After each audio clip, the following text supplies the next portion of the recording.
பிரதேசத்தில் சமாஜ்வாதி கட்சியும் காங்கிரஸ் கட்சியும் ஒரு தேர்தல் உடன்பாட்டிற்கு வந்திருப்பது மகிழ்ச்சியான செய்தி. அதேபோல் மேற்கு வங்காளத்திலும் இது நடைபெறும் என்று எதிர்பார்க்கலாம். நிதிஷ்குமார் உள்ளுக்குள்ளே இருந்து அவர் ஒரு சுயநலவாதி என்று மீண்டும் நிரூபித்திருக்கிறார்.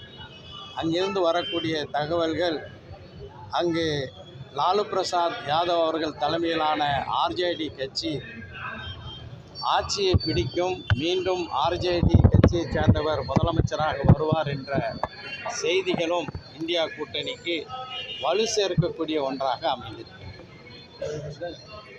ஜனநாயக வெல்லும் நேற்று வர வர இந்த இந்தியா கூட்டணி வலுப்பெறும்னு சொல்லியிருக்காங்க. ஆனால் கூட்டணியில் கொஞ்சம் சலசலப்பெல்லாம் இருக்குது.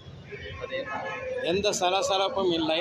இந்தியா கூட்டணியில் சலசலப்பு உள்ளது என்பதை பாஜக பரவி